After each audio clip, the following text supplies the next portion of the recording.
आइए पढ़ते हैं क्रिया के बारे में। किसी कार्य करने की क्षमता को क्रिया कहा जाता है। किसी कार्य को करने की क्षमता को हम क्रिया कहते हैं।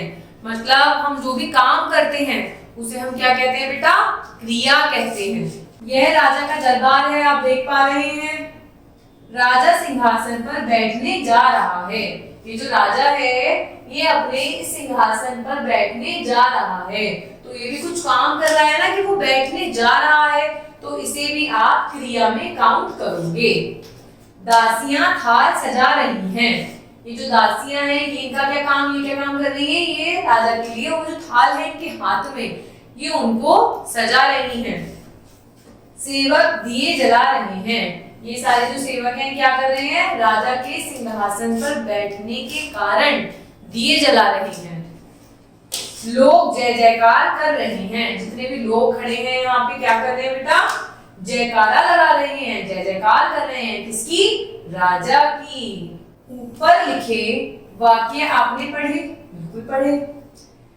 इनसे किसी न किसी कार्य के करने या होने का पता चलता है। बिल्कुल पता चल रहा है। राजा सिंहासन पर बैठने जा रहा है। दासियां क्या कर रही हैं? थाल को सजा रही हैं। सेवक क्या कर रहे हैं? दिए जला रहे हैं। लोग क्या कर रहे हैं? जय जयकार लगा रहे हैं। तो इन्हें क्या कहेंगे हम? क्रियापद। इन्हें ही हम क्रिया कहते हैं। जिन शब्दों से किसी काम का करना या होना पाया जाए उन्हें क्रिया कहते हैं।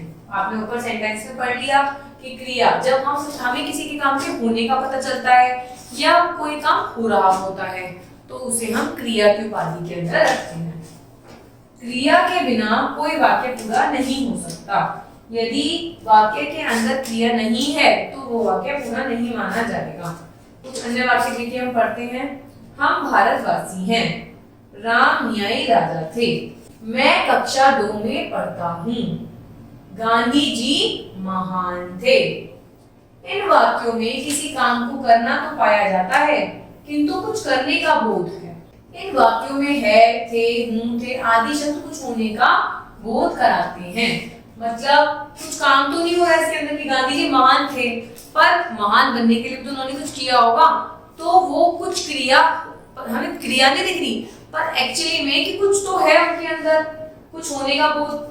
किसी काम का करना तो उसके अंदर नहीं पाया जा रहा था, कुछ होने का बोध है कि वो ऐसे थे, तो उसको भी हम क्रिया की श्रेणी में रखते हैं। तो ये सभी कैसे शब्द है बेटा?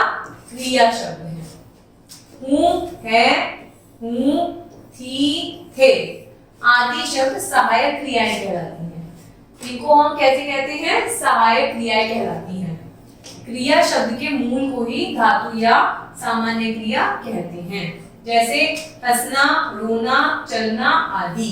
भैया आप हंस रहे हैं तो भी तो आप कोई क्रिया कर रहे हैं। अगर आप रो रहे हैं तो भी तो आप कुछ काम कर रहे हैं। चल रहे हैं तो भी आप कुछ काम कर रहे हैं ना कि आप चल रहे हैं। तो ये सब इन सबको क्या कहा जाएगा?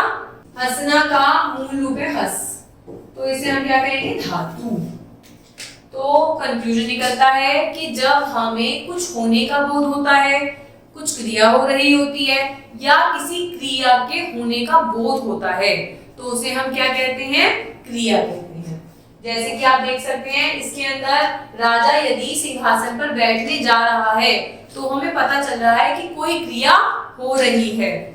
जो दासियां हैं वो थाली को सजा रही है तो हमें पता चल रहा है कि वो कुछ काम कर रही हैं।